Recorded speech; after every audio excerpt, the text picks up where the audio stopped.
nuestra entrevista de hoy cruzaremos el charco de nuevo y nos vamos hasta la tierra de Ecuador, a conocer a una cantante y compositora, nacida en una comunidad indígena del Chimborazo.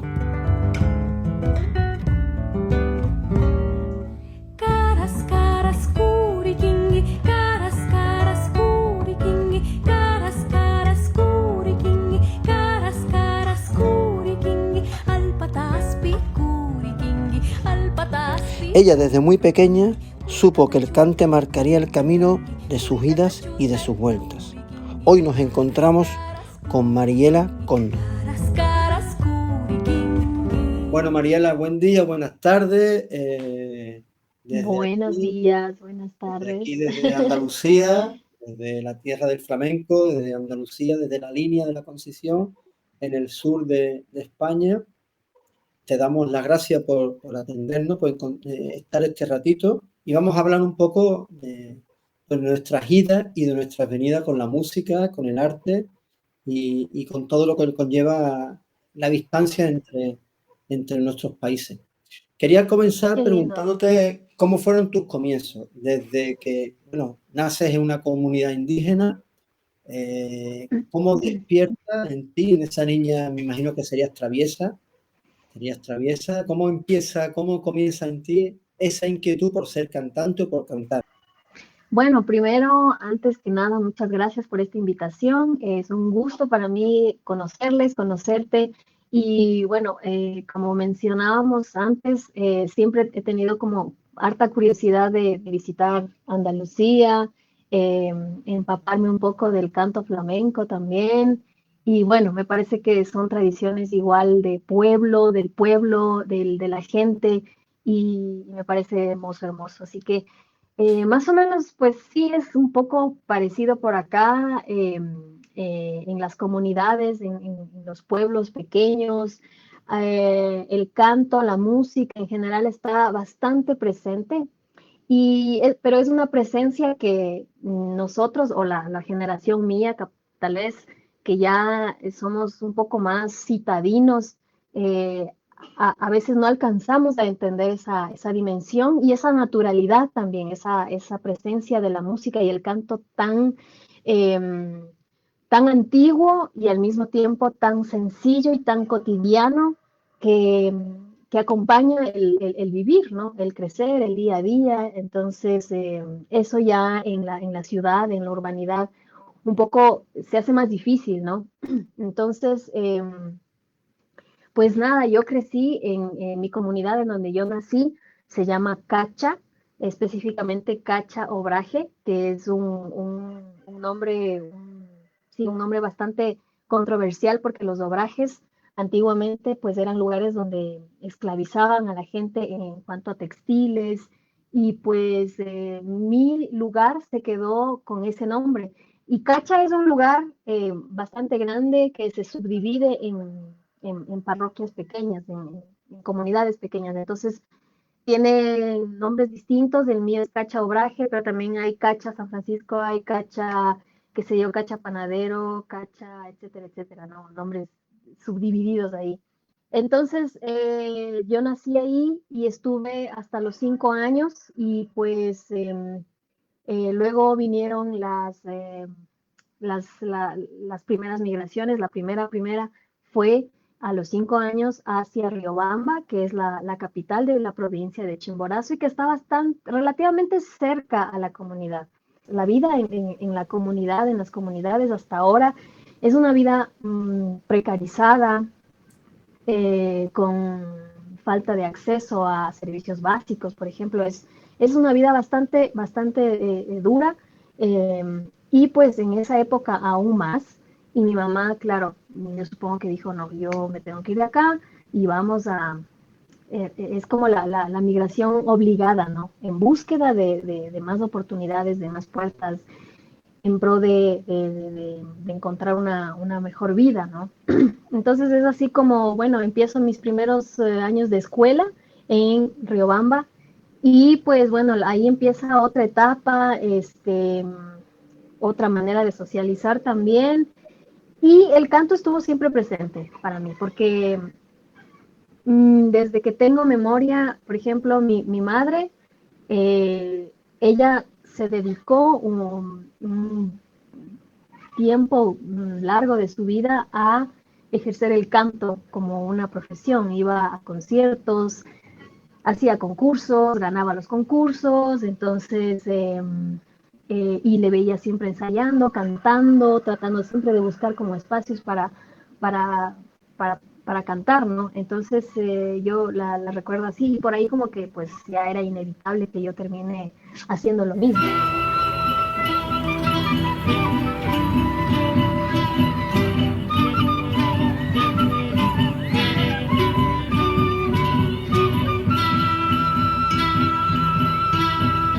Dioses del fuego, Padre Sol, fuente de abrigo, luz y protección, reina del viento y del maíz, naturaleza de eterna bondad.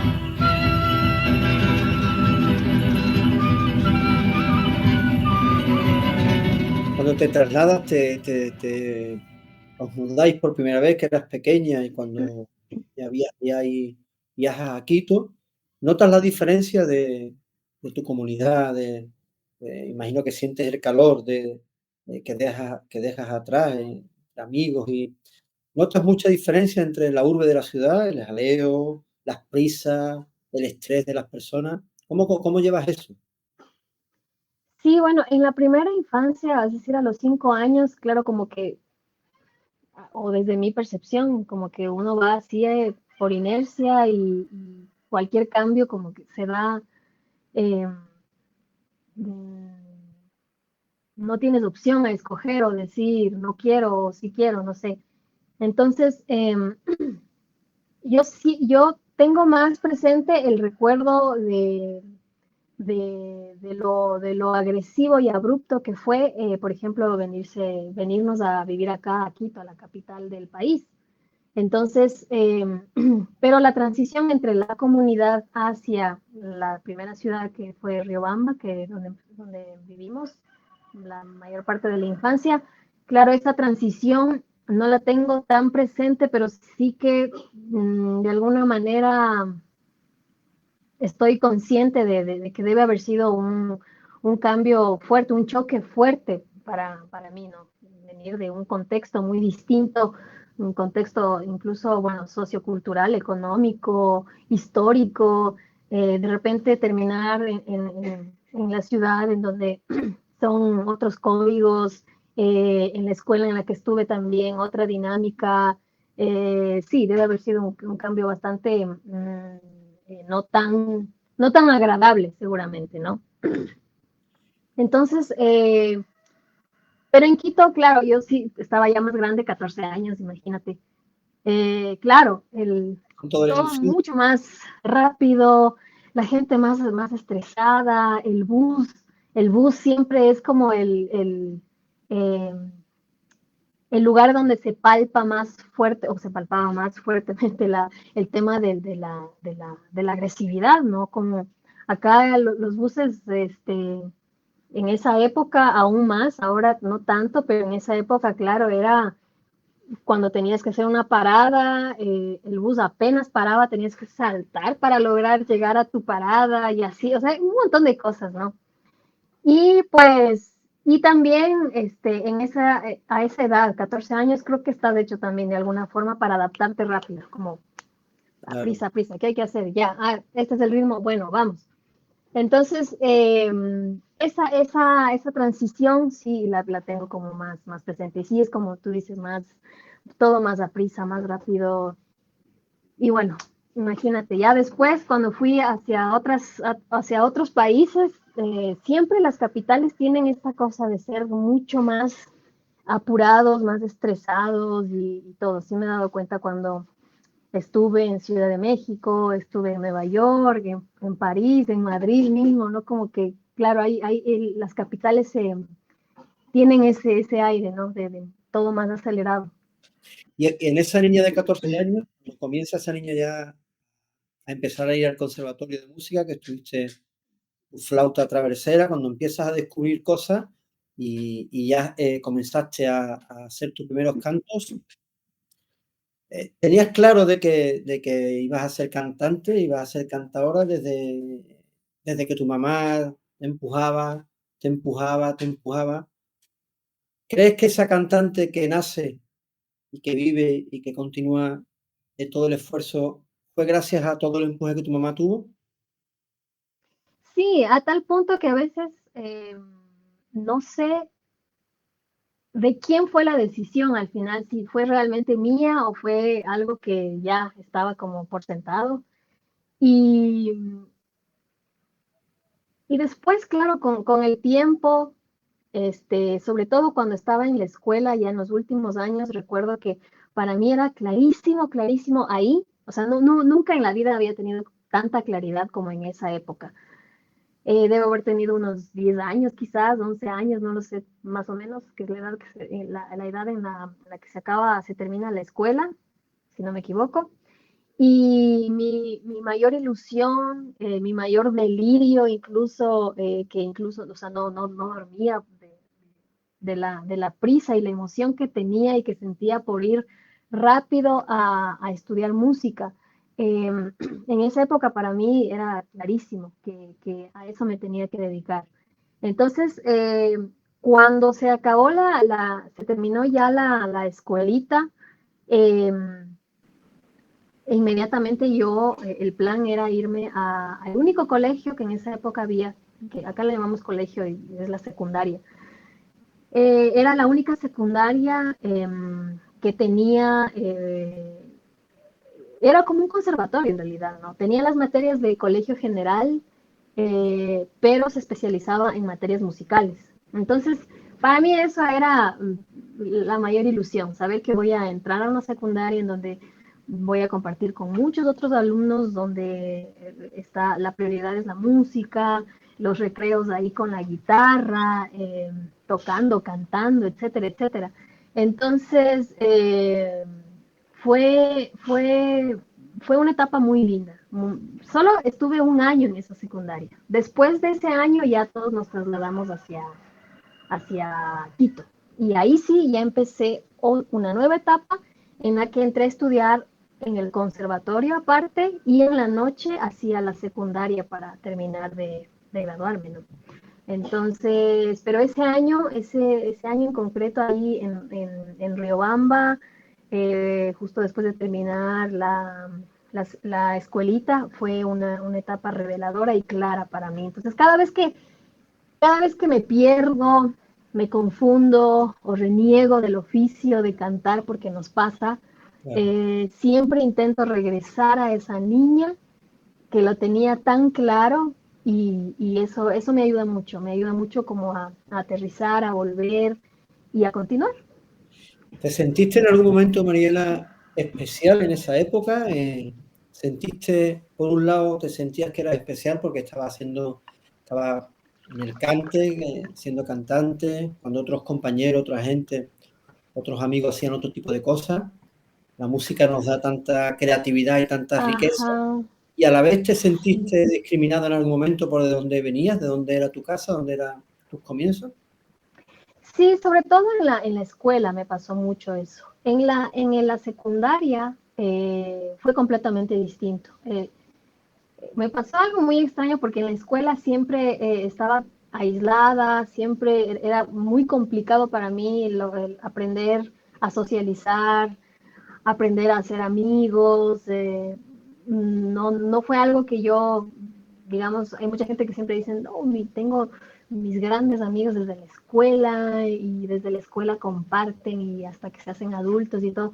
Yo completamente lo contrario, hasta ahora me cuesta mucho como esto de socializar y aprender a sostener y alimentar una relación de amistad. Y creo que es por eso, porque en la escuela no lo lograba. Pero ya en la secundaria, ya un poco más grande, en la adolescencia y todo, fue completamente distinto, como que nació otra Mariela. Y la manera, la dinámica, es que creo que también hay otro factor ahí, porque la escuela en donde estuve, hay como dos caras de esta escuela, porque esta escuela a mí me ayudó un montón. Yo nací con bastantes problemas de aprendizaje, me diagnosticaron desde muy pequeña esto que ahora llaman, bueno, en esa época solo le decían eh, deficiencia de atención, y en esa época la información no es como ahora que todo corre tan rápido y está y se puede saber y todo, entonces, pero en esa época, no. La cosa es que tenía todos estos problemas de concentración, de aprendizaje, era muy dispersa, entonces, claro, la vida académica me estaba costando demasiado. Y la escuela tuvo un rol súper importante en mi desarrollo, principalmente por la directora, que era una mujer eh, completamente en otro vuelo y muy avanzada en los métodos que tenía y todo. Y pero por otro lado, claro, la escuelita con los niños y todo era completamente una desigualdad abismal. Eran niños privilegiados, completamente en otro contexto, y yo también totalmente en otro contexto. Entonces, claro, la discriminación estaba ahí todo el tiempo, ¿no? Porque bueno, sí, o sea, es la niñez en ese momento, en esa época, pues no era más que el reflejo de lo que era la sociedad. Hasta ahora, quizás un poco menos, pero en esa época, claro, todo lo que se transmitía en la televisión, la normalización del racismo, la normalización de la violencia y muchas otras cosas, ¿no? Entonces, no era más que el reflejo de los adultos en la escuela, ¿no? Y después, ya como te comentaba, en la secundaria, era completamente otro contexto porque la mayoría de estudiantes ahí en esta secundaria eran estudiantes de también poblaciones indígenas, eran también estudiantes de escasos recursos económicos de la ciudad. Entonces había otro código ahí. O sea, no sé, algo distinto, como que hablábamos en el mismo código, en el mismo idioma, digamos, o sea, bueno, sí, siempre estuvimos hablando en el mismo idioma, pero como que, no sé, había un código distinto entre nosotros.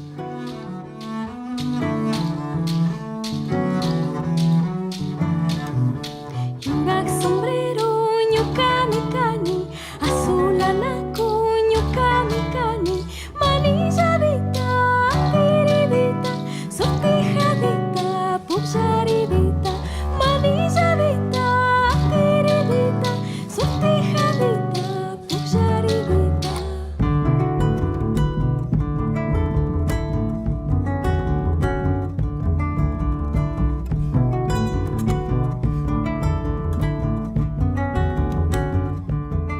En ese colegio, aquí decimos nosotros pijos, los niños que viven cómodos, viven felices, viven con...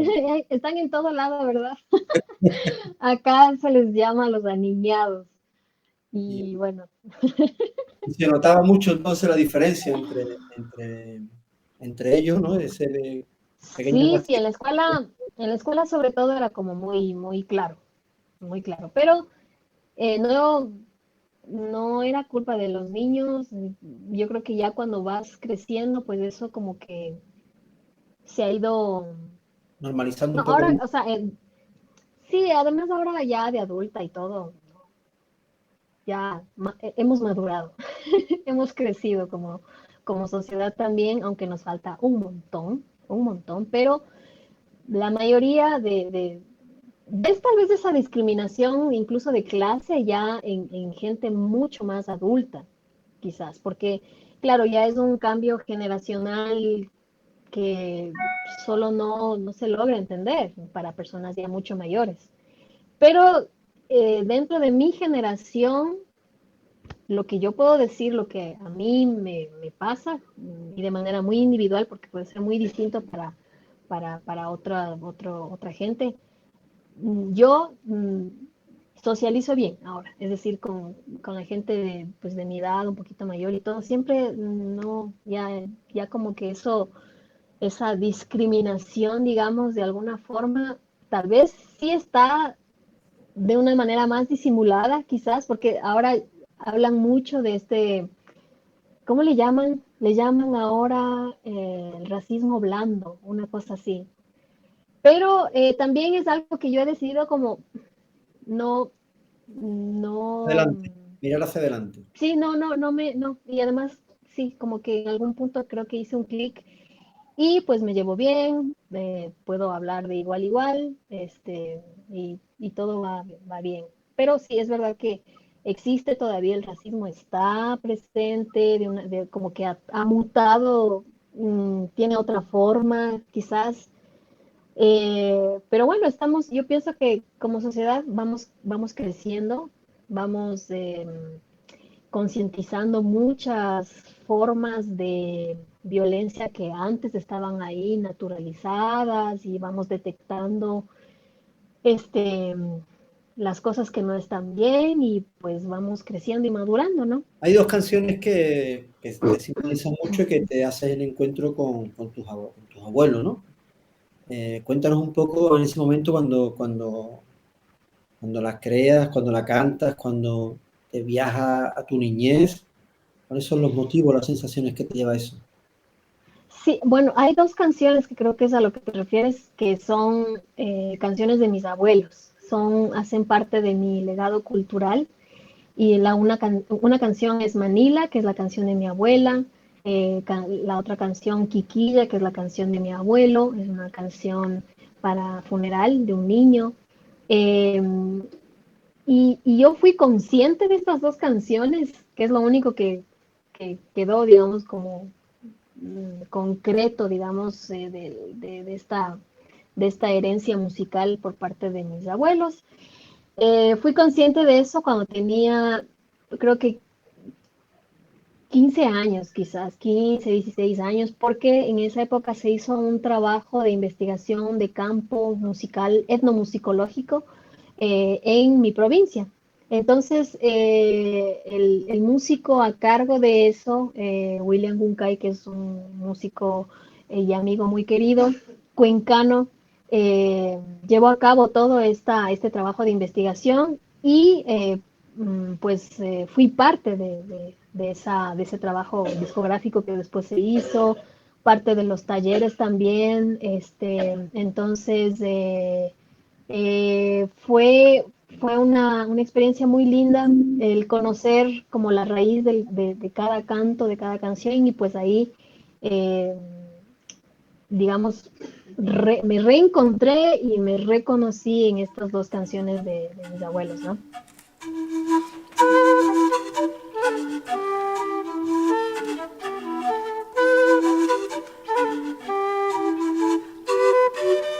Puñuya, wawa, puñuya, kikilla, wawa, kikilla, San Magri kuna canica, michigri kuna canica.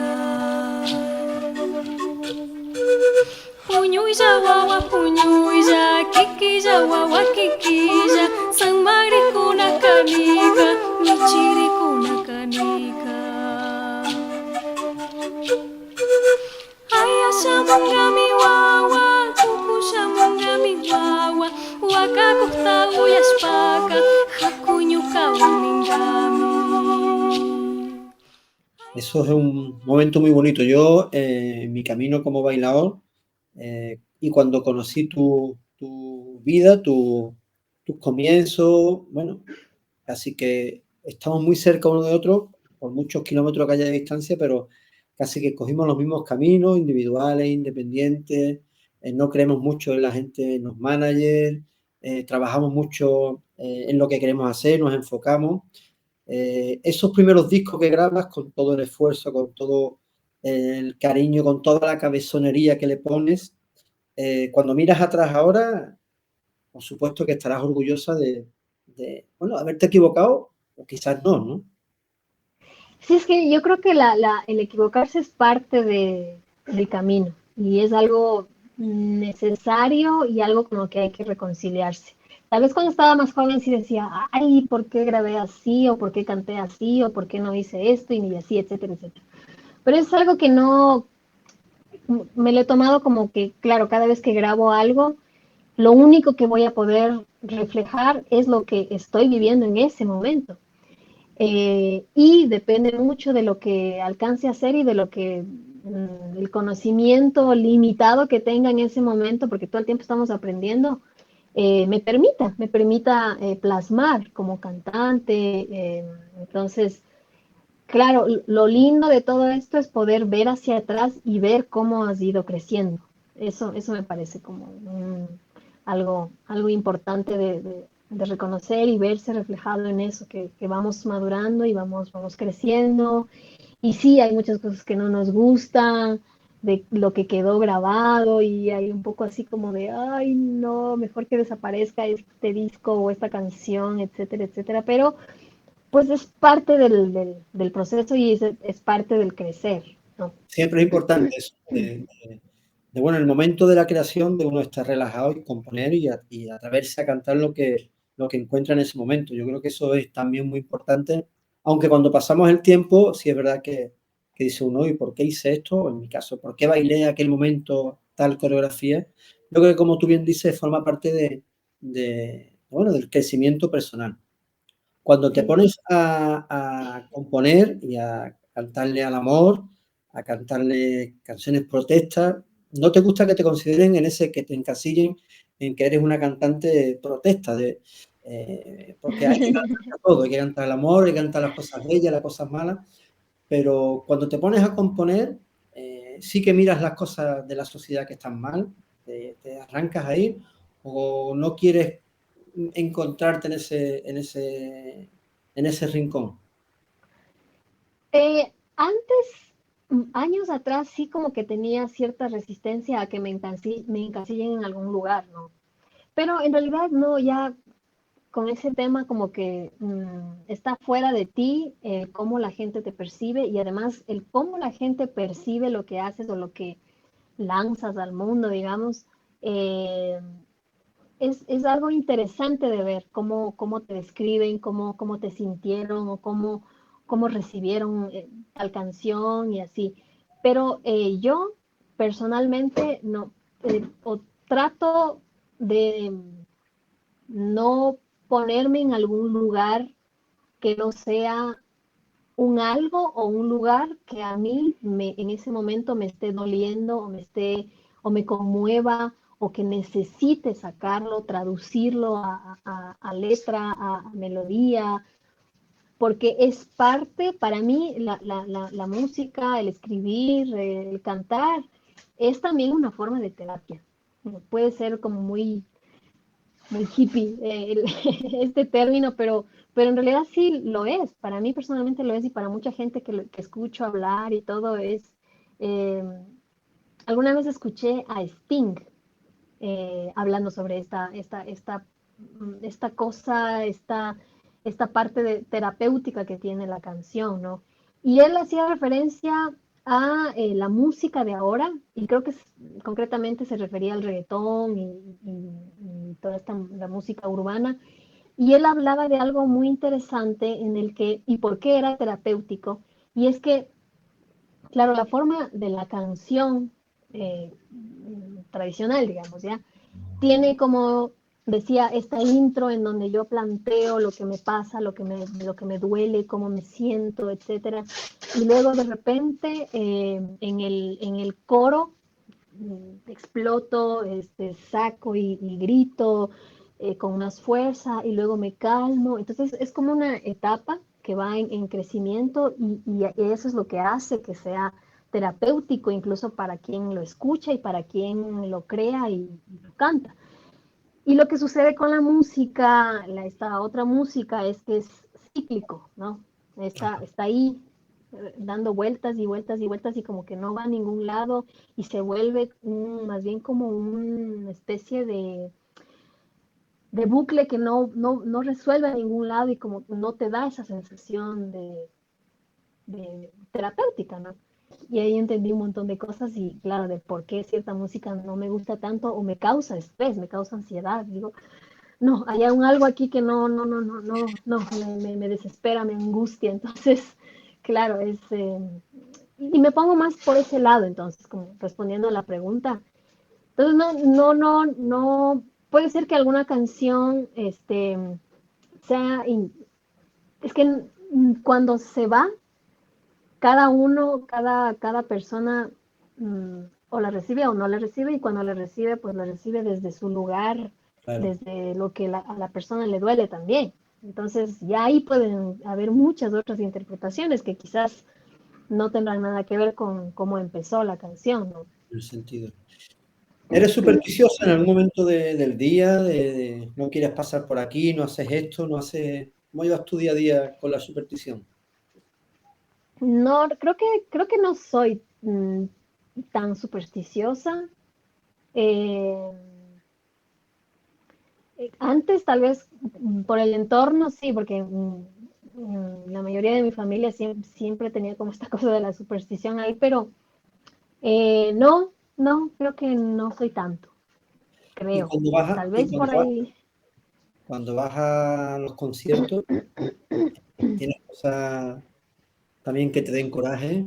Nosotros decimos aquí coraje, que te dé rabia, que no quieras que nadie te hable media hora antes de empezar, que no quieres conversar, que quieres rezar, ¿cuáles son tus Ah, sí, predicciones? bueno, esto es distinto, claro, los rituales, eso sí que soy muy de rituales, muy de, acá les llamamos limpias incluso, que es con hierbas, humo, porque sí, estamos hechos de materia y también estamos hechos de espíritu, de alma, eso sí que lo tengo. No sé si eso sea una forma de superstición, pero me parece que así como vamos al médico a curar la carne, el cuerpo, el músculo, qué sé yo, algo material, también es importante el sanar el espíritu, el alma.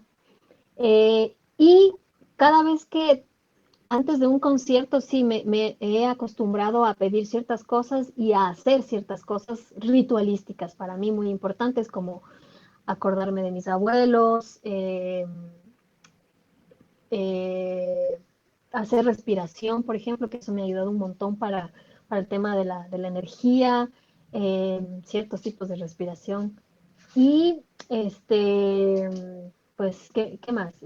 Sí, antes de salir, yo necesito como estar a solas, no Claro, gritar, no conversar tanto porque la voz se cansa antes de tiempo. claro. eh, o a mí me pasa que se cansa muy rápido, no lo sé. Y pues sí, estoy como hecha de estas cositas ahí antes de salir, sí, tengo mis rituales. ¿Recuerdas tu primera salida de Ecuador para cantar? Este momento decisivo que acompaña ya tu profesión, ¿cómo fue ese momento? La primera vez que yo salí de Ecuador fue a los 14, 15 años más o menos, tal vez un poco menos, pero fui invitada a un encuentro de niños y adolescentes, músicos, cantores de la calle. Esto se hizo en Perú, en Ayacucho, y fue el encuentro más lindo, más significativo y profundo, y además la primera salida del país. Y para mí fue súper importante esta experiencia, escucharles a los otros niños, adolescentes, em, y yo era ahí como la más parlanchina. Fue una experiencia muy linda, Qué bonito, muy ¿no? hermosa, muy bonita, la verdad. Y esa fue la primera salida que yo tuve con la música, con el canto, con mi canto. Sabes que nosotros en el flamenco tenemos mucho que ver con la música latinoamericana, con toda esa riqueza que en esos viajes que hacen nuestros artistas, nuestros marineros, van para allá, vuelven, la música se enriquece mucho y el flamenco tiene mucho que ver porque es de esa canción, de esa tierra, de esa voz que tú hablas, ¿no? De esa protesta, bueno, de esa queja quizás, ¿no? Más que protesta, de esa queja de la persona, de la tierra, del cante, del baile. Y el flamenco viene de esa mezcla de culturas que pasa por Qué Andalucía, lindo. ese mundo gitano que llega, ¿no? Entonces tenemos mucho que ver con Latinoamérica. En esos viajes, tú que eres una artista enriquecida culturalmente y musicalmente, ¿te acercas mucho al flamenco o aún todavía no has dado el paso sé que eres buena aficionada, que te gusta mucho. Sí, soy muy curiosa del canto flamenco. La verdad es que, o sea, ¿quién no se estremece escuchando un canto flamenco que es como, para mí es como la unión perfecta entre el canto, el llanto y el grito, ¿no? El grito y el canto, Eso es como una pero definición. un grito, sí, sí, es algo, para mí, todo un misterio esa manera de cantar. eh, Me causa mucha curiosidad, como te digo, y, y siempre he sentido resonancia y un algo que me hiere, me toca cada vez que escucho un canto tradicional flamenco, así es muy fuerte. Y tengo mucha curiosidad, o sea, yo debería ir por allá y conocer más de cerca este canto, porque es verdad, me parece que es un canto muy de la tierra, muy profundo, muy arraigado en la gente. Entonces, sí, me parece un canto maravilloso y tengo muchas ganas de indagar y estudiarlo.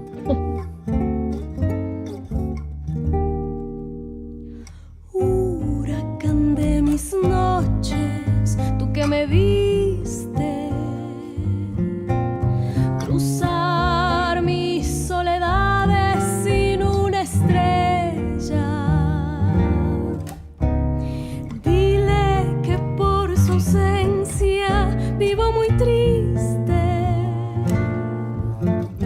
y que sufro en silencio solo por ella, y que sufro en silencio solo por ella. Decía que somos muy similares en nuestra posición de ver el arte, de ver la música, de ver la cultura. No tienes un buen pensamiento de los managers. Vamos a coincidir con eso, vamos a Es, coincidir. es Porque muy tuviste mala complicado, porque, experiencia. a ver, aquí en Ecuador, lastimosamente, tenemos una industria musical muy precaria todavía, eh, incluso en cuanto a las carreras académicas como tal, es decir, no existe acá, o no me he enterado todavía, de que, por ejemplo, cuántos graduados en music business realmente que hayan estudiado la carrera tenemos acá en Ecuador, cuántos managers que han hecho, han estudiado, han investigado esta carrera y han sacado un título, no sé, es justamente el reflejo de la industria que tenemos, ¿no? Entonces, aquí hay que arreglarse igual, o sea, con los amigos del amigo que medio sabe hablar, medio sabe atender las llamadas y un poco ahí como que se coordina y todo, pero no llega a ser como el manager como tal o no sé. Entonces, y trabajamos mucho sobre el desconocimiento, sobre un desconocimiento. Entonces, se vuelve muy complicado por ese lado y después también poniéndome a pensar y digo, ya, supongamos que me cae un manager que está pesado, que sabe y todo, no voy a poder yo soportar que me diga qué es lo que tengo que cantar, cómo me tengo que vestir, qué tengo que hacer, o sea, o con quién tengo que firmar, o si me pongo un poquito así para llegar más, y etcétera. No, solo Qué bueno. no lo soporto, no. Porque es, para mí, el proceso artístico es algo tan individual y tan delicado al mismo tiempo, tan duro también, tan doloroso a veces. Entonces, que alguien te diga, no, haz así, canta así, ponte acá, etcétera, etcétera, no, no, como que no me quiero perder de este proceso. Aunque la dificultad sea más grande y Sí, luchemos, hay que luchar contra dragones más grandes, pero la satisfacción yo creo claro, que el es resultado es distinto. mucho más grande, ¿no? Cuando llega la Sí, sí, sí, pandemia, cuando llega la pandemia, bueno, no, tenemos que estar en casa, resguardarnos. Políticamente, ¿cómo os tratan en el país? ¿Cómo crees que funciona todo esa batalla en contra de la pandemia y qué riqueza tenemos ahí de que no se Ajá. ha tratado a todas las personas por igual. Sí, bueno, acá en Ecuador y creo que en toda Latinoamérica se visibilizó de una manera muy clara el grado de desigualdad en el que vivimos todos, ¿no? Aquí en Ecuador principalmente, yo creo que eh, los artistas populares, los artistas en general, vimos más claramente el cómo la sociedad nos mira. Somos todavía como ese grupo de gente que puede esperar o no pasa nada, con ellos como no necesitan, no es tan urgente, digamos, las necesidades de un artista que al final son las mismas necesidades que el resto, que los demás. Igual se paga renta, se tiene que comer, hay que pagar, ¿no? Entonces, pero y esto lo digo porque en esa época, en pandemia, el Ministerio de Cultura hizo decretó como una especie de ayuda pequeña, una ayuda simbólica para los artistas, los artistas. Y se armó aquí la grande, la sociedad en general, o sea, acabaron completamente con la dignidad, creo yo, de los artistas, porque era inaceptable para la gran parte de la sociedad que los artistas recibieran una ayuda en medio de la pandemia, artistas independientes sobre todo.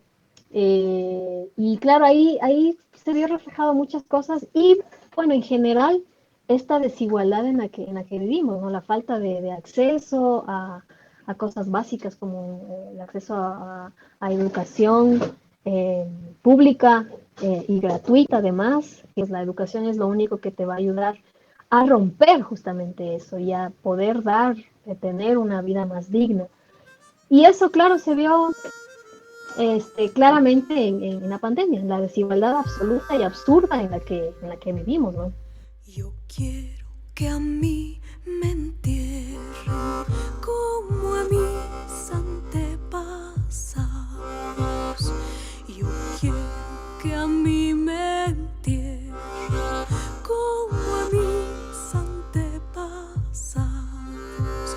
En el vientre oscuro y fresco de una vasija de barro. En el vientre oscuro y fresco de una vasija de barro. Cuando la vida se pierda tras una cortina de años, cuando la vida se pierda tras una cortina de años, vivirán a flor de tiempo amores y desengaños. Vivirán a flor de tiempo amores y desengaños. Mariela, en el transcurso de las entrevistas que hemos hecho a compañeros, a Javier Rival, cantautor, a Daniel Casares, guitarrista, Antonio Carmona, Dante, Pilar Tábaro, todos han coincidido que desde la pandemia, o casi que desde la pandemia, su momento de creación, de ponerse a componer, a estudiar, ha sido durante la mañana.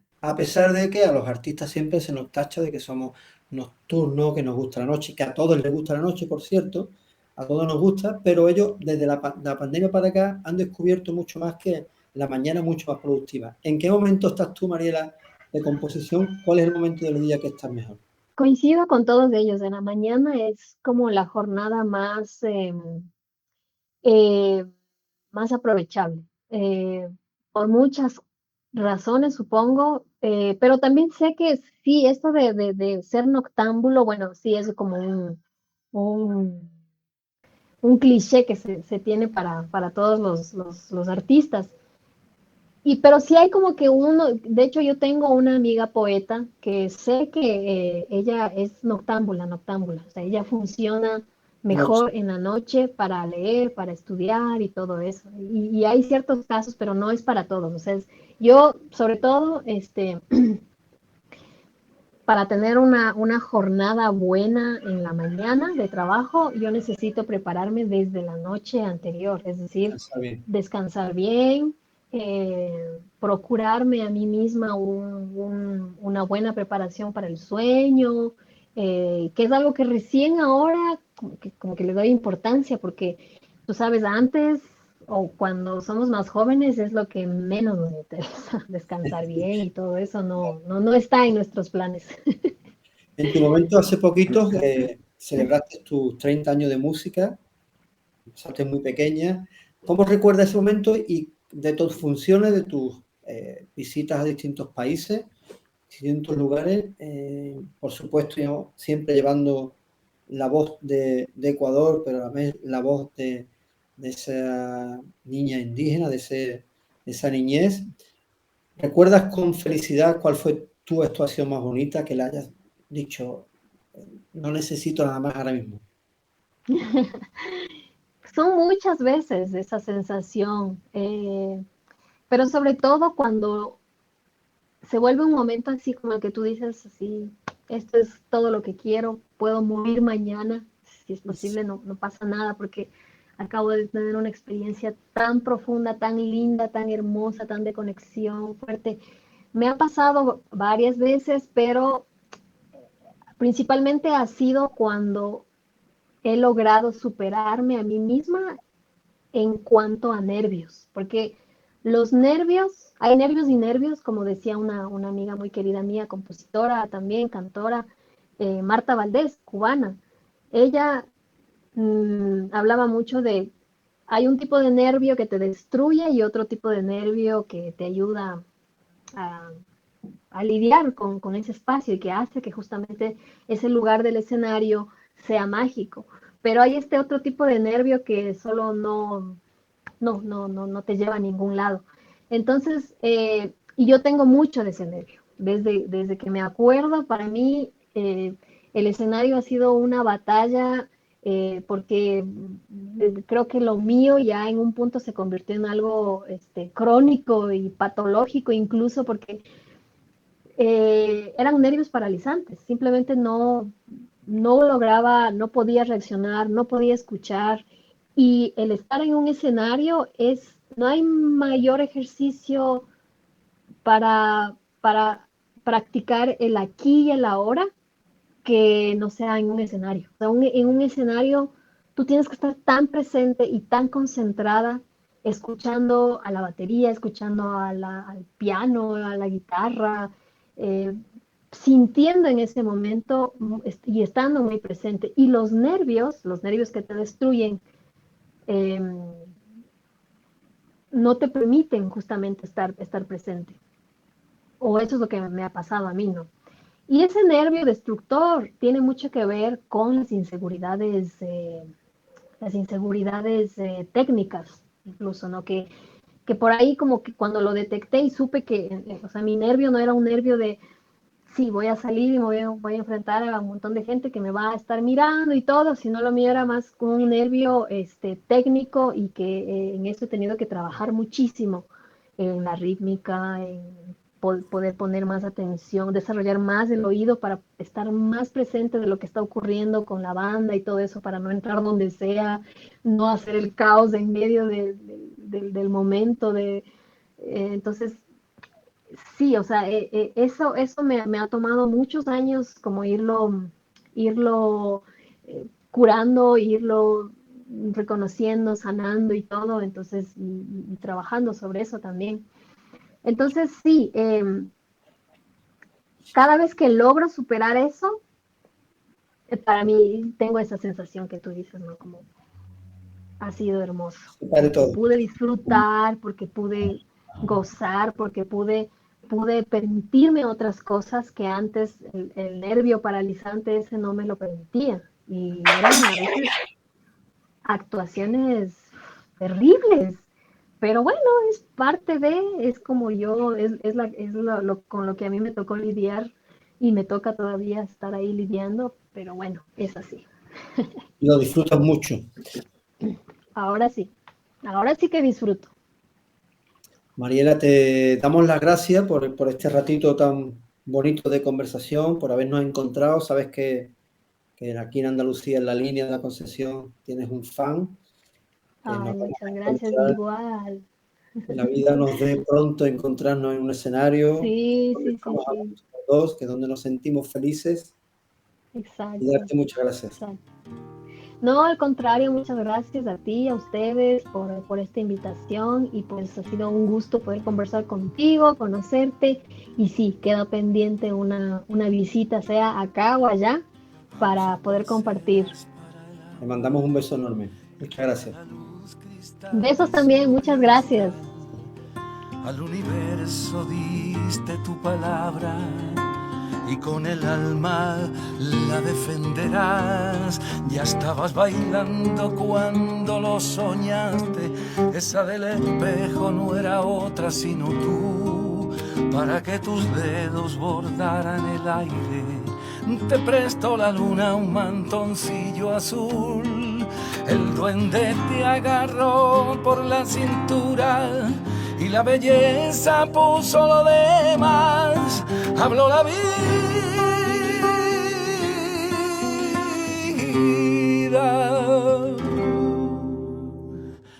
Baila la danza sagrada, la danza que bailan las hijas del sol, hasta que los mismos cielos se perdonen. Baila que redima nuestro corazón.